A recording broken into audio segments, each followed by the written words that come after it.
നമസ്കാരം, ഞാൻ ബിജീഷ് വള്ളൂർ, പ്രൊഫഷണലി ഒരു ഫുൾ ടൈം ട്രേഡറാണ്. എല്ലാവർക്കും Bijeesh Valloor market prediction and അനാലിസിസിലേക്ക് സ്വാഗതം. നമ്മൾ നോക്കാൻ പോകുന്നത് നിഫ്റ്റി, ബാങ്ക് നിഫ്റ്റി ഇന്ന് എന്തൊക്കെയാണ് സംഭവിച്ചിരിക്കുന്നത്, വരും ദിവസങ്ങളായാലും എന്തൊക്കെയാണ് സംഭവിക്കാൻ പോകുന്നത്, എങ്ങനെ വ്യത്യസ്തമായിട്ട് നമുക്ക് ട്രേഡുകൾ മാനേജ് ചെയ്യാം. നിഫ്റ്റി ഇന്ന് ഓപ്പൺ ചെയ്തിരിക്കുന്ന ഒരു ഗ്യാപ്പ് അപ്പ് ഓപ്പണിംഗ് ആയിരുന്നു. അതിനുശേഷമായാലും നിഫ്റ്റി 19,385 എന്ന് പറയുന്ന ഒരു സപ്പോർട്ട് ഹോൾഡ് ചെയ്തുകൊണ്ടാണ് നിഫ്റ്റിയിലായാലും ആ ഒരു ഓപ്പണിംഗ് വന്നിരുന്നത്. ഓപ്പണിംഗ് ആയാലും ഒരു പോസിറ്റീവ് സെന്റിമെന്റിലായിരുന്നു. എന്നിരുന്നാലും ഹയർ ലെവലിലേക്ക് സസ്റ്റെയിൻ ചെയ്യാനായിട്ട് സാധിച്ചിരുന്നില്ല. ഹെവി വോളറ്റൈൽ മൂവ്മെന്റ് ആയിരുന്നു ഇന്നത്തെ മാർക്കറ്റ്. ലോവർ ലെവലിലേക്ക് ഒരു പ്രോഫിറ്റ് ബുക്കിംഗ് വന്നെങ്കിലും, ഒരു ഷാർപ്പായിട്ടുള്ള ഒരു പ്രോഫിറ്റ് ബുക്കിംഗ് വന്നെങ്കിലും 19,385 സപ്പോർട്ട് ഹോൾഡ് ചെയ്തുകൊണ്ട് വീണ്ടും നിഫ്റ്റി മുകളിലേക്കൊരു ബൗൺസ് ചെയ്യുന്നതാണ് നമ്മൾ നിഫ്റ്റിയിൽ കണ്ടിരുന്നത്. അതിനുശേഷമായാലും നിഫ്റ്റിയിലായാലും ഒരു സൈഡ് വൈസ് ഒരു മൊമെന്റ് ആയിരുന്നു. നിഫ്റ്റി ആയാലും വലിയ രീതിയിലേക്കുള്ളൊരു മൊമെൻറ്റം മാർക്കറ്റിൽ തീരെ ലഭിച്ചിരുന്നില്ല. പക്ഷെ എക്സാക്റ്റ് ആയിട്ട് നമ്മൾ നൽകിയിരിക്കുന്ന ആ ഒരു സപ്പോർട്ടോടെ വർക്ക് ചെയ്ത് നോക്കുക. 19,385 സപ്പോർട്ടിൽ നിന്നാണ് നിഫ്റ്റിയിലും ബൗൺസ് ചെയ്തിരിക്കുന്നത്. നിഫ്റ്റിയിലും ഇന്നത്തെ ഒരു മൂവ്മെന്റ് ആയാലും മാനേജ് ചെയ്യാനായിട്ട് കുറച്ചൊരു ബുദ്ധിമുട്ടായിരുന്നു. ഒരു ചെറിയൊരു റേഞ്ചിലുള്ളൊരു സൈഡ് വേസ് ഒരു മൊമെന്റ് ആയിരുന്നു മാർക്കറ്റിൽ കണ്ടിരുന്നത്. ഇപ്പോൾ വരും ദിവസങ്ങളിലായാലും നിഫ്റ്റിയിൽ എങ്ങനെ എക്സാക്റ്റ് ആയിട്ട് നമുക്കൊരു മാനേജ് ചെയ്യാം, ഈ ഒരു മൂവ്മെന്റ് ആയാലും നമുക്ക് എങ്ങനെയാണ് എക്സാക്റ്റ് ആയിട്ട് നമുക്ക് ആ ഒരു ട്രെൻഡിൽ നിലനിർത്തേണ്ടത്. ഇപ്പോൾ കഴിഞ്ഞ ദിവസം നൽകിയിരിക്കുന്ന 19,385 ആ ഒരു സപ്പോർട്ട് ഹോൾഡ് ചെയ്തുകൊണ്ടാണ് ഇന്നും നിഫ്റ്റി നിലനിൽക്കുന്നത്. അപ്പം അതുകൊണ്ട് തന്നെ ആ ഒരു സപ്പോർട്ട് ബ്രേക്ക് ചെയ്ത് വരുന്ന ഒരു ഓപ്പൺ വന്ന് നമുക്കൊരു ഷോർട്ട്സിൻ്റെ ഒരു ഓപ്പർച്യൂണിറ്റി യൂട്ടിലൈസ് ചെയ്യാം. ലോവർ ലെവലിലേക്ക് നമുക്ക് വേറെ സപ്പോർട്ട് ലെവലുകൾ കാണാനില്ല. എക്സാക്റ്റ് ആയിട്ടുള്ള ഒരു സപ്പോർട്ട് ലെവൽ കാണുന്നത് 19,320, 19,300 എന്ന് പറയുന്ന ഒരു സപ്പോർട്ട് ലെവലാണ് നമ്മൾ ലോവർ ലെവൽ കാണുന്നുള്ളൂ. അപ്പോൾ 19,300 ഹോൾഡ് ചെയ്തുകൊണ്ട് 320 മുകളിലേക്ക് സസ്റ്റെയിൻ ചെയ്താൽ ബൈ സെന്റിമെന്റിലാണ്.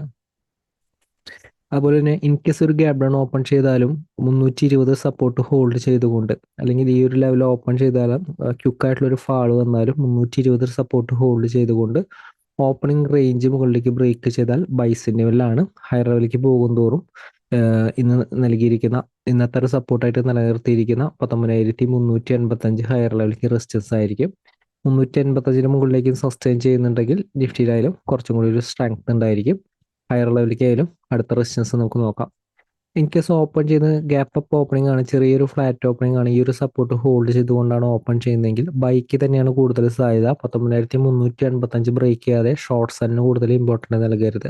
നിഫ്റ്റിയിലും ഇൻ കേസ് ഓപ്പൺ ചെയ്യുന്നത് ചെറിയൊരു ഗ്യാപ്പ് അപ്പ് ഓപ്പൺ ചെയ്താലും ആദ്യത്തെ 15 മിനിറ്റിന് ശേഷം ബൈ സെന്റിമെന്റിലേക്ക് സസ്റ്റെയിൻ ചെയ്യുന്നുണ്ടെങ്കിൽ ബൈക്ക് കൂടുതൽ ഇമ്പോർട്ടൻറ്റ് നൽകാവുന്നതാണ്. ഹയർ ലെവലിലേക്ക് ഇനി നിഫ്റ്റിയിലെ റെസിസ്റ്റൻസ് കാണുന്നത് 19,465 അടുത്താണ് റെസിസ്റ്റൻസ് കാണുന്നത്. നിഫ്റ്റിയിലും ഹയർ ലെവൽ 19,450, 465, 500 ആ റേഞ്ചിലൊക്കെ എത്തുന്ന ഒരു സമയത്ത് നിഫ്റ്റിനെ വളരെ ശ്രദ്ധിക്കണം. നിഫ്റ്റിയിലായാലും വളരെ സ്ട്രോങ് ആയിട്ടുള്ള റെസിസ്റ്റൻസ് ലെവലുകളാണ് 19,500 അടുത്ത് എത്തും തോറും നിഫ്റ്റിക്ക് കാണുന്നത്. അപ്പോൾ ഹയർ ലെവലിലേക്ക് ആയാലും നിഫ്റ്റിയുടെ റെസിസ്റ്റൻസ് 19,515 ഹയർ ലെവലിലേക്ക് റെസിസ്റ്റൻസ് കാണുന്നുണ്ട്. ഇൻ കേസ് ഓപ്പൺ ചെയ്യുന്നത് വലിയൊരു ഗ്യാപ്പ് അപ്പ് ഓപ്പൺ ചെയ്താലും പ്രത്യേകം ശ്രദ്ധിക്കുക, 465 ബ്രേക്ക് ചെയ്ത് കഴിഞ്ഞാൽ പോസിറ്റീവ് ആണ്.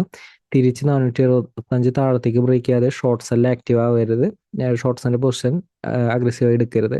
അതിനുശേഷം 19,515 റെസിസ്റ്റൻസ്. 515 മുകളിലേക്ക് സസ്റ്റെയിൻ ചെയ്യുന്നുണ്ടെങ്കിൽ ബൈ സെന്റിമെന്റിൽ തന്നെ നിലനിൽക്കാനായിട്ട് ശ്രദ്ധിക്കുക. വീണ്ടും 465 ബ്രേക്ക് ചെയ്താൽ വീക്ക്നെസ് ആണ്. ഇപ്പോൾ ഓപ്പൺ ചെയ്യുന്ന വലിയൊരു ഗ്യാപ്പ് അപ്പ് ഓപ്പണിംഗ് ആയിരുന്നാലും റെസിസ്റ്റൻസിൻ്റെ അടുത്ത് താഴെയാണെങ്കിൽ പ്രോഫിറ്റ് ബുക്കിങ്ങിനാണ് സാധ്യത. ചെറിയ ടൈം ഫ്രെയിമിലോ വലിയൊരു ടൈം ഫ്രെയിമിലോ പ്രോഫിറ്റ് ബുക്കിംഗ് വന്നു കഴിഞ്ഞാൽ യൂട്ടിലൈസ് ചെയ്യാവുന്നതാണ്. അപ്പോൾ നിഫ്റ്റിയിൽ ഇത്ര ലെവലുകൾ ഫോളോ ചെയ്താൽ കൃത്യമായിട്ടുള്ളൊരു ട്രെൻഡിൽ നിലനിൽക്കാനായിട്ട് സാധിക്കും. ബാങ്ക് നിഫ്റ്റി നമുക്ക് നോക്കാം. ബാങ്ക് നിഫ്റ്റി ആയാലും ഇന്നത്തെ ഒരു മൂവ്മെന്റ് ആയാലും മാനേജ് ചെയ്യാനായിട്ട് കുറച്ചൊരു ബുദ്ധിമുട്ടായിരുന്നു. ഒരു സൈഡ് വേസ് ഒരു മൂവ്മെന്റ് ആയിരുന്നു. അതിനുശേഷമായാലും തുടക്കത്തിലൊരു പ്രോഫിറ്റ് ബുക്കിംഗ് വന്നെങ്കിലും 44,080 ആണ് നമ്മൾ ആ ഒരു റെസിസ്റ്റൻസ് നൽകിയിരുന്നത്.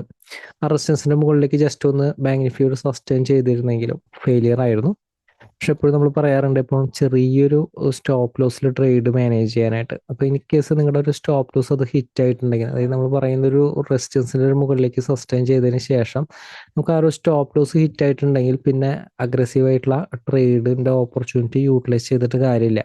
കാരണം മാർക്കറ്റ് ഒന്നെങ്കിൽ ഒരു സൈഡ് ഡേയ്സ് ഒരു മൊമെൻ്റ് ആയിരിക്കും, അല്ലെങ്കിൽ ഒരു ചെറിയൊരു റേഞ്ചിലുള്ള ഒരു മൊമെൻ്റത്തിനായിരിക്കും സാധ്യത കൂടുതൽ. കാരണം പറയുന്ന ഒരു സപ്പോർട്ട് റെസിസ്റ്റൻസ് ലെവലായാലും അത്രയും ഒരു പവർഫുൾ ആയിട്ടുള്ള ഒരു സപ്പോർട്ട് റെസിസ്റ്റൻസ് ലെവലാണ്. അതിൻ്റെ ഒരു മുകളിലേക്ക് സസ്റ്റെയിൻ ചെയ്തതിന് ശേഷമായാലും പെർഫോം ചെയ്യാനായിട്ട് സാധിച്ചില്ലെങ്കിൽ പിന്നെ അഗ്രസീവ് ആയിട്ടുള്ള രീതിയിൽ ബൈ ഓപ്പർച്യൂണിറ്റി യൂട്ടിലൈസ് ചെയ്യാതിരിക്കുക. കാരണം ഇതിൻ്റെ ഒരു മുകളിലേക്ക് സസ്റ്റെയിൻ ചെയ്തതിന് ശേഷം ഫെയിലിയർ ആയി കഴിഞ്ഞാൽ നിഫ്റ്റി ബാങ്ക് നിഫ്റ്റി ഏതായാലും അതിൻ്റെ ഒരു മൊമെൻറ്റം അവസാനിക്കും.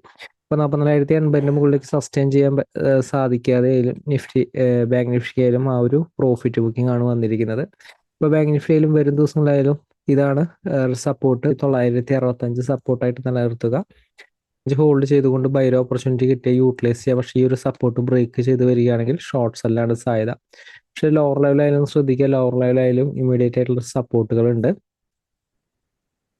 43,855 ഈ ഒരു ലെവലിൽ ലോവർ ലെവല് സപ്പോർട്ടാണ്. ഇത് ശ്രദ്ധിക്കുക, 43,965 43,965 ഇതാണ് സപ്പോർട്ട് വരുന്നത്. അപ്പോൾ ഈ ഒരു സപ്പോർട്ട് 43,965 സപ്പോർട്ട് ഹോൾഡ് ചെയ്തുകൊണ്ട് ബൈ ഓപ്പർച്യൂണിറ്റി കിട്ടിയ യൂട്ടിലൈസ് ചെയ്യാം. ഈ ഒരു സപ്പോർട്ട് ബ്രേക്ക് ചെയ്ത് വരുന്ന ഒരു ഓപ്പണിംഗ് ആണെങ്കിൽ ചെറിയ ടൈം ഫ്രെയിമിൽ ഷോർട്ട്സ് ആൻഡ് ഓപ്പർച്യൂണിറ്റി യൂട്ടിലൈസ് ചെയ്യാം. 43,855 ഹോൾഡ് ചെയ്തുകൊണ്ട് 965 മുകളിലേക്ക് സസ്റ്റെയിൻ ചെയ്താൽ ബൈ സെന്റിബിളാണ്. ബൈ ഓപ്പർച്യൂണിറ്റി യൂട്ടിലൈസ് ചെയ്യാവുന്നതാണ്. ഇപ്പോൾ ബാങ്ക് നിഫ്റ്റിയിലും ഹയർ ലെവലിലേക്ക് റെസിസ്റ്റൻസ് കാണുന്നത് 44,065 റെസിസ്റ്റൻസ് കാണുന്നത്. അപ്പോൾ 65 മുകളിലേക്ക് സസ്റ്റെയിൻ ചെയ്താലാണ് അടുത്തൊരു ബൈ സെന്റിബിളിൽ. എന്നിരുന്നാലും 155 റെസിസ്റ്റൻസ് ആണ്, 200 റെസിസ്റ്റൻസ് ആണ്. 155 മുകളിലേക്ക് സസ്റ്റെയിൻ ചെയ്താലും തിരിച്ച് 155 ബ്രേക്ക് ചെയ്താൽ മാത്രമാണ് ഷോർട്ട്സ് എല്ലാം ആക്റ്റീവ് ആവുക. ഇൻ കേസ് ഓപ്പൺ ചെയ്യുന്ന ഗ്യാപ്പ് അപ്പ് ഓപ്പണിംഗ് ആയിരുന്നാലും 155 താഴെയാണെങ്കിൽ 44,155 താഴെയാണെങ്കിൽ ഷോർട്ട്സ് എല്ലാമാണ് സാധ്യത. 44,065 കൂടി ബ്രേക്ക് ചെയ്താലാണ് കൂടുതൽ വീക്ക്നെസ് വരുന്നത്. ലോവർ ലെവൽ സപ്പോർട്ട് മനസ്സിലാക്കി വയ്ക്കുക. ഇപ്പോൾ നിഫ്റ്റിയിലും ബാങ്ക് നിഫ്റ്റിയിലും ഇത്തരം ലെവലുകൾ ഫോളോ ചെയ്ത് കൃത്യമായിട്ടുള്ള ട്രെൻഡിൽ നിലനിൽക്കാനായിട്ട് ശ്രദ്ധിക്കുക. ഇപ്പോൾ നിഫ്റ്റിയിലും കറണ്ട് ഒരു സെന്റിമെന്റിൽ പറയുകയാണെങ്കിൽ കറണ്ട് ഒരു സെന്റിമെന്റിൽ നെഗറ്റീവ് ആണ്. പക്ഷേ ലോവർ ലെവലിൽ നിന്നായാലും നിഫ്റ്റി ബൗൺസിന് ശ്രമിക്കും. അപ്പോൾ അതുകൊണ്ട് തന്നെ അഗ്രസീവ് ആയിട്ടുള്ള ഒരു ഷോർട്ട്സ് ആൻഡ് ഒരു ഓപ്പർച്യൂണിറ്റി കൃത്യമായിട്ടുള്ള ആ ഒരു സപ്പോർട്ട് ബ്രേക്ക് ചെയ്ത് കിട്ടിയതിന് ശേഷം മാത്രം യൂട്ടിലൈസ് ചെയ്യുക. ചെറിയൊരു ക്വാണ്ടിറ്റിയിൽ ട്രേഡ് ചെയ്യാനായിട്ട് ശ്രമിക്കുക. ഒരു ക്ലിയർ ആയിട്ടുള്ളൊരു ട്രെൻഡ് കൺഫേം ആയതിനു ശേഷം വലിയ ക്വാണ്ടിറ്റിയിൽ ചെയ്യാനായിട്ട് ശ്രമിക്കാവുന്നതാണ്. അപ്പോൾ നിഫ്റ്റി ബാങ്ക് നിഫ്റ്റിയിലും ഇത്ര ലെവലുകൾ ഫോളോ ചെയ്ത് കൃത്യമായിട്ടുള്ള ട്രെൻഡ് നിലനിൽക്കാനായിട്ട് ശ്രദ്ധിക്കുക. മാർക്കറ്റിലെ വലിയ അവസരമായിട്ട് നമുക്ക് വരും ദിവസം അപ്ഡേറ്റിൽ വീണ്ടും കാണാം.